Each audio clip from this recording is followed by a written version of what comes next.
Hey everybody, and welcome to a brand new installment of Nintendo News Report for Thursday, May 28th, 2015. I'm your host, Alexander Kalafi, and today I am joined by Neil Ronahan. Hi, everybody. Hi, Neil. And Zachary Miller. Hello, my name's Zachary Miller, and I have to open the show by thanking listener and reader Richard O'Shea, Twitter follower Richard O'Shea, for sending me these beautiful Supersonico figures. If I can get the other one untangled from the cord, there we go. And he sent me those. He bought them from some convention he was at and shipped them to me. He also sent me this because he's trolling me. Aww. Oh, that's cute. That's cute. Is it though? If you don't like think about what franchise it's from, it's a fine figurine. Yeah, this is a fine figurine. So That's thank a you. fine figurine. Oh, fuck you. Yeah, you know what? We're going to be talking about figurines right off the bat anyways. It's because the whole, you know what? Originally this show, we did not have a planned show for this week, really, until like 30 minutes ago because there wasn't that much news this week. And then we realized the Amazon thing was kind of crazy and everyone was freaking out about it. And then the reviewer for Splatoon wanted to be on Nintendo News Report. So we have more of a show than I initially anticipated, which is great. But let's talk about our top story this week, which is Amazon's plans for Wave 4 Amiibo, which they revealed the day before the official release for Wave 4 Amiibo. And these plans are that rather than take pre-orders, Amazon has decided to post their Amiibos, Pac-Man, Charizard, Splatoon, Inkling, Boy, and Girl, and the 3-pack, Lucina, Wario, Silver Mario, and Robin, and the whole gang, except the exclusive stuff, pretty much. They're going to be posting times. But instead of saying Pac-Man's going to go on sale at 2 p.m. or Charizard's going to go on sale at 2:30 p.m., they're saying Pac-Man's going to go online for sale at some point between 2 and 2:30 p.m. Eastern Time. We won't tell you when. I think it's like a beautiful solution but it's like still crappy, but that's just because the entire situation is crappy. Yeah, it's what else are you going to do? Yeah, I mean, Amazon, from their viewpoint, what else has been done? Okay, Jigglypuff sold out in about 30 seconds. The Greninja Link was discovered before Toys R Us wanted it to go out, and I think I'm the only one out of the three here that actually went to a GameStop on, what was that, like April 2nd, April 3rd? Yeah. When they had their whole shitstorm there. Like, Amazon's solution is probably the most elegant, but I feel like the fact that this is the most elegant we can get is an indictment of the entire Amiibo situation. Right, and if you were Nintendo, like, what would the right situation or solution be for this? Because, like, on one hand, you have a really nice Wii situation going on, or not so nice, but nice in the sense that people are demanding these figures even though they don't necessarily have the console to run it on, which is really probably great for their... At the same time, if they had more Amiibos available, maybe they would make more money? I mean, I think maybe they should make more to meet demand. But maybe the luster would go out. And either of you two, go walk into a Toys R Us or a Target or a Walmart or whatever and go to the area where Amiibo are. There's a shit ton of Mario. There's a bunch of Peach, Donkey Kong, there's even actually Sonic is very common now. I think you can still find Mega Man in stores. There's a wide number of figures that stores are filthy with them, and that's kind of the issue. And that because they're not exclusives. No, it's not even that they're not exclusives. There are ones that like Little Mac and Wii Fit Trainer and what was some of the other ones? King DDD is hard to find. Like, it's not necessarily every single figure. It's not only the exclusives that are hard to find. There are certain other ones that are hard to find as well. Ike's another one like that. All right, just rack up production of the rare ones. Because then you might like. I feel like they're trying to find the balance between like supply and demand with this, and they just don't really know what exactly they're doing. And I feel like they haven't learned because Iwata said, what was that in the investor thing? he mentioned how for the mobile market, they're not going to be looking for whales. They just want to get a lot of people to spend a little bit of money. And Right. I remember when Masahiro Sakurai was talking about Amiibo back at E3 last year, he made the comment about how, like, oh, you know, just get like 1 or 2 of your favorite characters, and that's fine. You don't need to get them all. And what happened when they came out is that you have the crazy people, and I'm a recovering crazy person with all this. They all just went and bought everything. They were a bunch of whales. And Nintendo hasn't learned because they're going to do the same thing with mobile games. They're going to expect that they're going to be able to reach such a big audience and have everybody play a little bit of Nintendo games and give them a little bit of money, when in reality it's going to be the people that are buying Amiibo are going to be whales for their mobile games. That's how that's going to work. It'll probably still work out for them in the end, just like Amiibo is working out for them right now, but it's not... Things aren't going according to plan in a certain way because there's still a glut of commons that are out there. Yeah. I just want to be able to walk. All I want is to be able to walk into Target tomorrow after work and get my Jigglypuff and my Splatoon 3-pack. That's all I want. I know it's not going to happen. I'm angry about that. But I'm not. I don't really know what the Splatoon 3-pack is going to wind up like, or like just the Splatoon figures in general. I don't know how well they're going to sell, because like the Mario Party ones didn't, like, they're still pretty easy to find. That's I think true. Toad I might can find be those at difficult. Walmart. Like Jigglypuff, you're screwed. You were I know. screwed a month and a half ago. I know. Do we have any indication of how to be it? I think your video just cut out. Yeah. Can you hear me now? I can hear you, yeah. Okay. Your video looks like you're trying to take a poop. Okay. with the Charizard one, do we have any indication on how rare that's going to be?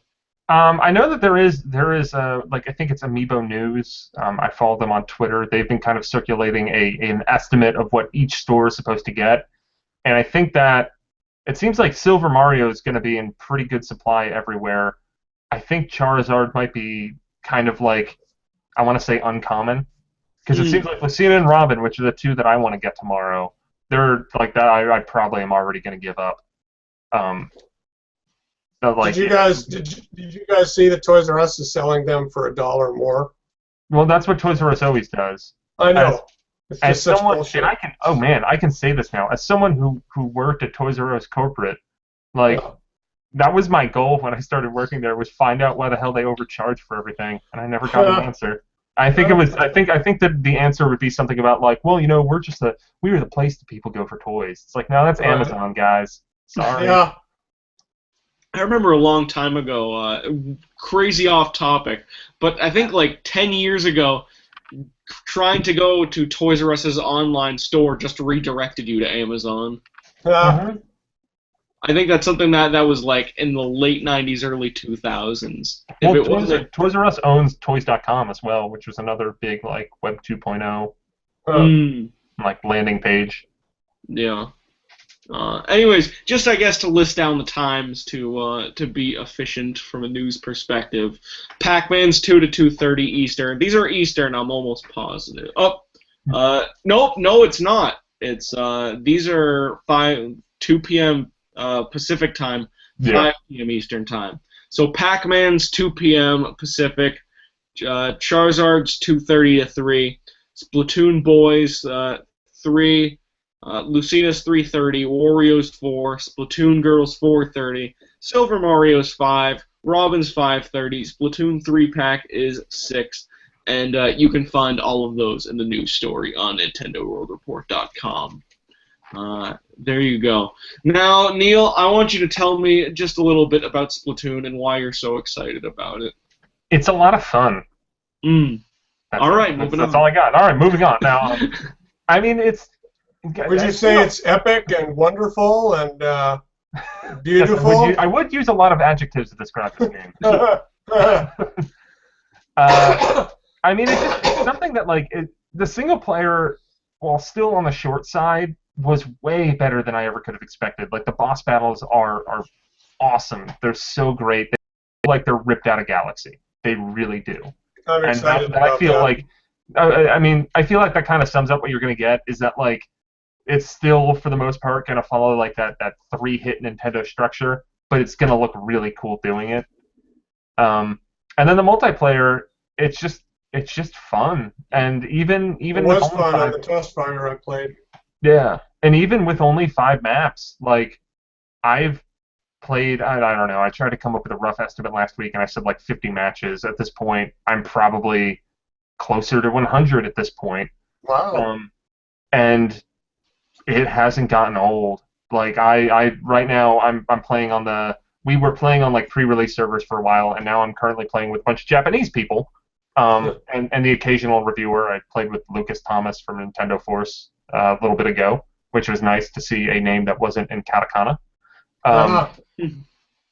But playing online now, like it's really hard to pull myself away when I'm like, I got a few minutes, I'm gonna hop on and spend 20 minutes playing like 3 matches in Splatoon or 4 matches in Splatoon or whatever. Yeah, because they go by really fast. Yeah, they're only 3 minutes long, and even if you're playing like, because you can only play 2 different maps at a time, even with that, and I actually kind of, I guess I got unlucky in that when I was playing last night and playing just before this, I was playing the same 2 maps both times, but it didn't really matter. It was still great.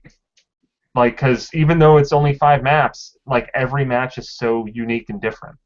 Yeah. Yeah. I mean, it might not be up everyone's alley, but it sure as hell is up my alley. I'm definitely getting it tomorrow. Neil, one thing I just wanted to ask you about is the whole content issue. Like, is there enough content? Is there not enough content? How do you respond to the people putting this before they've played it? Which, admittedly, like, on that side of things. I think that, I mean, like I said, I'm not really too bothered by the content that's in the game right now, because I have gotten a lot of time out of it, and I will get a lot more time out of it. But if there was no promise of future modes or future maps, then I would probably look more negatively at the amount of content that's in the game right now. And I definitely see where people are coming from, where like they're buying they are spending $60 on the game on launch day, and they're not getting the whole game. Right. I think that's a very real concern and a very real thing, but as long as they stay true to their word, which all you can do is take them at their word, we'll be getting a new map or 2 every few weeks, something along those lines, and then we're going to get a bunch of new modes and better friend matchup stuff in August. And as long as the community sticks around, and I think part of the reason why the maps are being kind of tossed out over a 3-month period is that they don't want everyone to just burn out on this and disappear. They want to keep on bringing people back. They saw what it did for Mario Kart, where with the Mario Kart DLC, think of, like, I mean, obviously we're not going to know this for sure, but I'm sure if you look at the Mario Kart online numbers, they balloon in like the week around the DLC, and then they're probably going back to normal. So for Splatoon, they were probably to a certain extent trying to duplicate that, but have it over a longer period of time. Yeah. Okay. And then finally, before moving on to our final 2 stories for this show, one thing I've been like reading a lot about on message boards is people trying to speculate how well this game is going to sell, which is such an interesting topic, especially for this game, because it's a new franchise. Like, some people are clearly in the belief that this is going to revolutionize shooters for a wider audience, that it's going to be Mario Kart level, Smash level, Call of Duty level. Some people think it's going to be that big, and they're obviously entitled to their... I hate to break it to everybody, but like Mario Kart 8 and Super Smash Bros. On Wii U sold well for being on Wii U. They didn't really sell that well in general. No, because there's not enough Wii U's to make that big a dent. But well, I mean, I think Splatoon would be a major success if it duplicated Mario Kart or Smash Brothers sales, and it's not going to do that.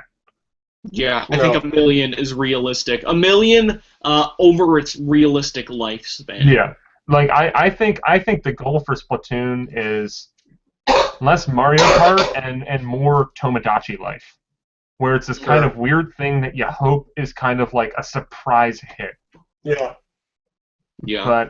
And they're doing a great job marketing it. Like, let's put it this way: if this game bombs, it's not because Nintendo did a bad job marketing this game. It's because there isn't an audience there. Like, right. They'll know. They've been advertising the hell out of it more than usual. I think that they've been doing a good job at that too. Like, if it does flop, like, it's just all right. People on Wii U don't want this kind of game. Period. Right. Yeah. I think either way, it's definitely not going to be a codename Steam selling 3,000 copies in Japan on its first week, 30,000 copies in its first NTD month. Like, realistic or crazy low sales like that. I don't think Splatoon's going to be that bad. I think it has more level than water appeal. It's certainly. But I think people expecting the next Call of Duty or this to be the thing that'll bring the Wii U out of its depths. That's not entirely realistic. Yeah, that is insane. Yeah. Like, I think that, I mean, I don't know exactly what, like, a good number would be, but, like, this doesn't need to blow up the charts in order to be successful. I think it needs to, I think probably the more important thing than sales is active player base. I think that's how you measure success with this game. Because if you do have an active player base, then word of mouth becomes a much bigger thing. Because if people are playing the game, that's all you should really care about right now. Because even if Splatoon did very well for Wii U, like, that's not going to be a lot. Yeah. And all right. Yeah, I'm also just interested. Like, if anyone watching this has any speculation of their own on the Splatoon sales, like, put it down in the comments. Like, I'm genuinely interested in seeing, like, what you have to say. All right, so I got this Amiibo right here. Okay. It's a Splatoon Girl Amiibo. I also have a 3-pack. I only got, for review purposes, I only got this one.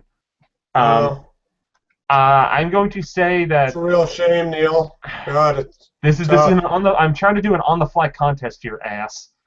If you're listening to this, in the comments below, put an estimate for how much you think that Splatoon is going to sell in its first month.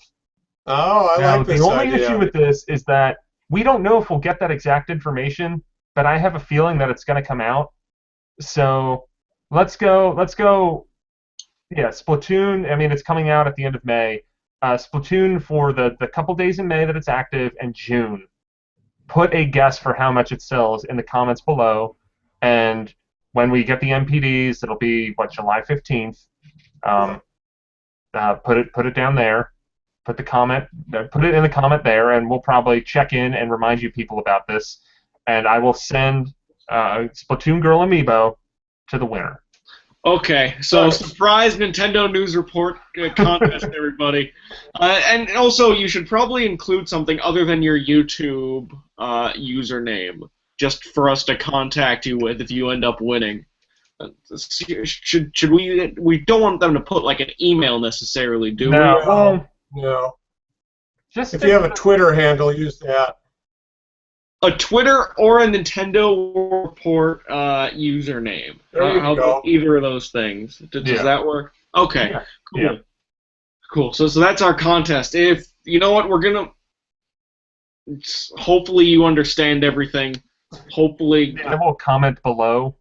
Clarify some things, because this literally was just like, oh wait, no, we could do some kind of fun thing with the sales, and I have a thing I can give away. In the last 30 minutes, not only did we have a new Nintendo News Report fully planned out, but we also had a world premiere of the first Nintendo News Report contest. Live TV, people. There you go. Let's move on to our final two stories real quick. The Humble Nindy Bundle is something way crazier than people are giving it credit for that happened this past week. The Humble Indie Bundle, which is usually used as this way to donate whatever you want to charity, like as low as a penny, as high as $1 million or whatever. I don't know if it's literally like that high, but it's as high as you want or as low as you want. And then you get Steam keys or at least DRM-free downloads for a series of games. You probably know how Humble Indie Bundles work. So this week had the first console Indie Bundle, and it was for Nintendo's platforms, 3DS and Wii U. So as long as you donate or pay at least $1 to the Humble Bundle people, you get several games that you can redeem on your Wii U and 3DS. If you pay more...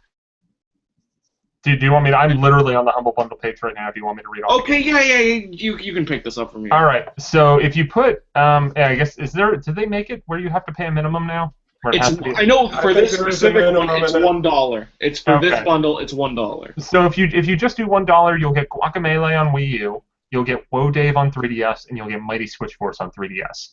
If you pay more than the average, which is right now at $9.22, you will also get The Fall on Wii U, Ollie Ollie on Wii U and 3DS, and Moon Chronicles Episode 1 on 3DS. If you pay more than $10, you get Stealth Inc. 2 and SteamWorld Dig with Stealth Inc. 2 on Wii U, SteamWorld Dig on both Wii U and 3DS. And they are saying that there are more games to come, and right now they have reached an estimated total of $433,000.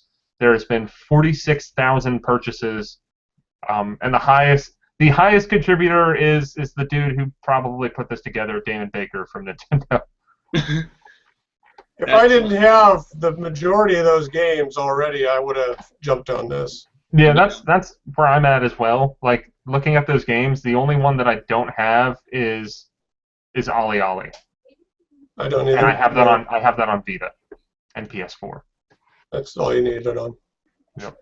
Yeah, like so many of these were PlayStation Plus games. I mean, that's not applicable if you're just a Nintendo owner, but if you are a PS Plus owner, like you probably have like at least 4 or 5 of these.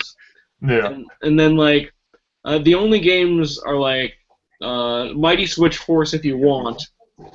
There's... Is this a webcam? It is. Oh, cool. There's those guys. That's Alex Kolofsky, and that's Neil Ronahan. Oh, nice. Hi. Hi, Marcus. I temporarily muted Zach. Guacamelee is a hell of a game. The Fall I have, but I haven't played yet. I And still think 2 is tremendous.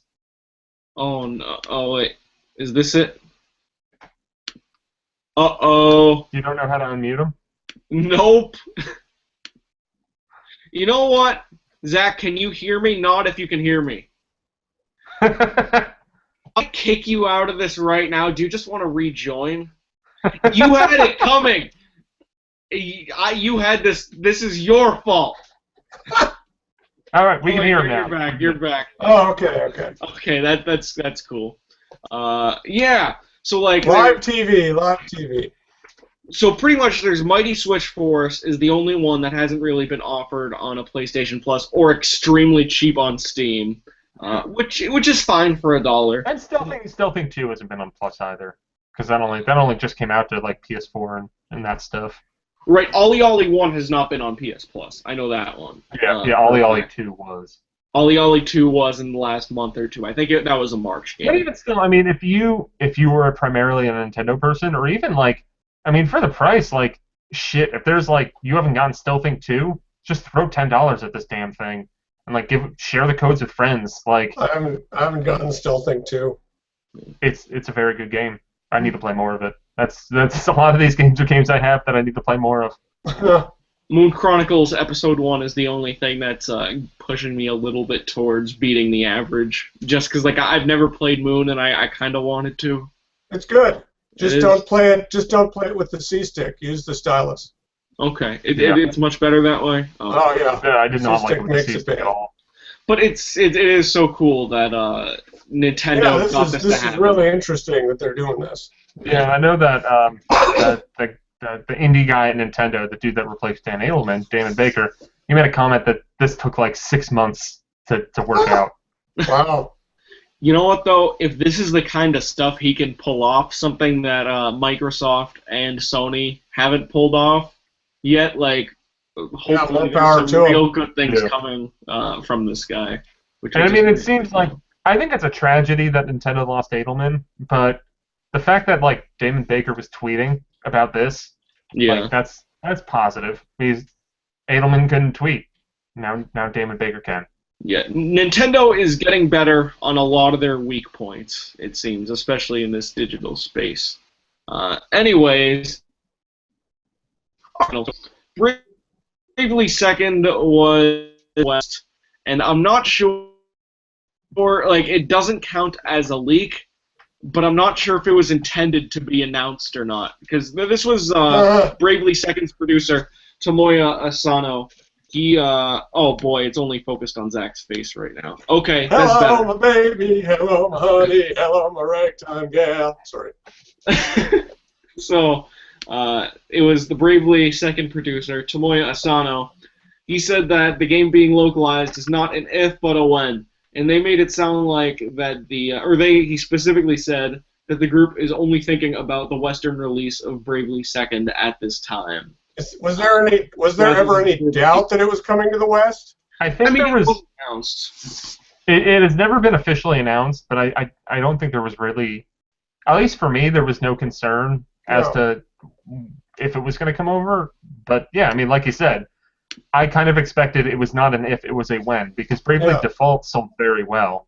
Yeah. And I mean, we don't know if Square Enix is going to publish Bravely Second or if Nintendo's going to do it again. I think it probably makes the most sense to have Nintendo do it again, because I feel like Bravely Default sold well because of Nintendo. Yes. Yeah, I did pull up a couple sales numbers before starting the show. 200,000 in the U.S. that game sold in its first 2 weeks, which is very impressive. That's great. Oh, those sound like Splatoon numbers. Yeah, dude, if Splatoon does that well, that's good. Yeah. And then over 1 million worldwide as of last July. Wow. So hopefully that means 1.2, 1.3 million total by now. Yeah. That's still really good. Do you Hopefully want Splatoon can hit that. You know what? Splatoon sales are really the most interesting thing about this show, isn't it? I hope Splatoon sells a fine number. There you go. We all hope Splatoon's going to do well. I don't think anyone. Not gonna buy it. Isn't that right, Alex? I don't want this game really much at all. Just like I think I only want it because Nintendo's making it. If Nintendo's name wasn't attached to this project, I would react to it the same way I reacted to Da Blob when it came out like 4 or 5 years ago. Da Blob was great. I knew it existed. I'm sure it was great. But outside of knowing its name and knowing its art style, I knew nothing else about it. A pretty rad soundtrack. Me and Gina were watching an old Community. Yeah. Me and Gina were watching an old Community the other day, and I bet had a Blob T-shirt on. I thought that was funny. But like, Splatoon is the only reason. Like, Nintendo's name is the only reason why I'm interested in this game, and I cannot wait to buy it for $20 when the time comes. It's a first-party game. It's never going to happen. That's not true. Wonderful 101. I mean, it depends on how well it sells. I bought the Wonderful 101 for $16 on Amazon, I think. I don't know if it's going to be that situation. Like, I don't think it's that kind of new franchise necessarily. But $40 by Black Wonderful 101, like, not even make it to 101,000 copies? Wasn't that the thing? I think it barely made it. I think it barely. Yeah. It died on the vine, is what it did. At least, remember, oh god, what was that? That Wii Capcom Spyborgs. Does anybody remember Spyborgs? I reviewed that shit. That sold like 4 copies in the first month. Yeah. Like, it was abysmal. That shit was shitty. It literally sold in the hundreds. Dude, like, we played that at E3 in 2009 and had concerns then. Well, it was a way better game out. then, and then they changed the entire fucking game around to make it just a generic, boring brawler. Yeah, shitty. Yep. So there is, let's say there are 3 sales tiers for games. There is this secret club where Spyborgs, the one Codename Steam, Tony Hawk Shred, and all other sorts of games live. There's a tier above that, a larger tier above that, where Bravely Default and Fire Emblem Awakening live. Yep. And then above that, there's Call of Duty, New Super Mario Bros., Mario Kart, etc., etc. And it's all relative to the platform, because I feel like Mario Kart 8 and Smash Brothers Wii U both deserve to be on that same Call of Duty tier, but they just have a much smaller install base. Smaller user base, yeah. I'm almost positive Mario Kart has like a 40% it's absurd. Attach rate. I think even Smash Brothers Wii U, I think it's like 30% at least. Damn. Yeah. Because I And, think that crossed 3 mil. I And think there's only like that 10 million definitely Wii crossed U's out 3 there. million, and then I know for a fact Mario Kart crossed 5 million, which would make it 50%, but I'm guessing a few more Wii U's have sold since. Yeah, I think Wii U might be like 10 or 11 million right now. Okay, which is still absolutely bonkers, but sure, all this is relative to their platform. Fire Emblem Awakening in the middle, Codename Steam at the bottom, Mario Kart at the top. Splatoon is probably going to be in the Fire Emblem Awakening Bravely Default tier, if not oh so slightly above it. I think that's a fair, realistic expectation for this game. Any disagreements there? No. Okay. Okay. Yeah, so Bravely second, and then it's Neil. I've heard that Bravely Second isn't as bullshitty as Bravely Default is at times. Everything I read about it makes it sound like there's like twice as much content, twice as many jobs, twice as many playable characters. It sounds insane. But it doesn't have that back half that everyone's... I would hope not. I haven't gotten there in Bravely Default 1. I stopped before that. Yeah, that's what everyone complained about it. I got to that point and was just like, maybe I can just stop playing this game and just still have very fond memories of it. Yep, that's what I did. And then I feel like that's a show for this week. Actually, you know what? I think that's a show for this week. So You literally just said that. Yeah, but before we close, is that a show for this week? I think That that's is a show that's for a this show for this week. That might be a show for this week. That's this week. So Neil is going to post in the comments below definitive instructions on how to win. It'll be Splatoon Price's Right Amiibo. rules, the sales. It's okay. So someone doing like Without going over. 101 would win over the guy who did 100. Okay, and then you get like one guess. Let's just say that. So don't flood it with comments necessarily. Okay. Get it right. So you can find Neil on Twitter at Enron10, NRON the number 10. You can find Zach on Twitter at ZMILLER1902. The number's 1902. There you go. I am at CUIA. That is Calafia. You can see this show every week, Thursdays, 9:30 p.m. I think that's Zach. Is that our new definitive time? 9:30 p.m. Yeah. Okay, it's 9:30 p.m. from now on. And then also, if you want to see more video podcasting from me, go to the Player One podcast, episode 446. I was on that. Congratulations. Thank you. Yeah, that's pretty cool. Thank you. So you can see more Alex goodness over there. And that's our show. Go to NintendoWorldReport.com. Bye, everybody. See you at E3.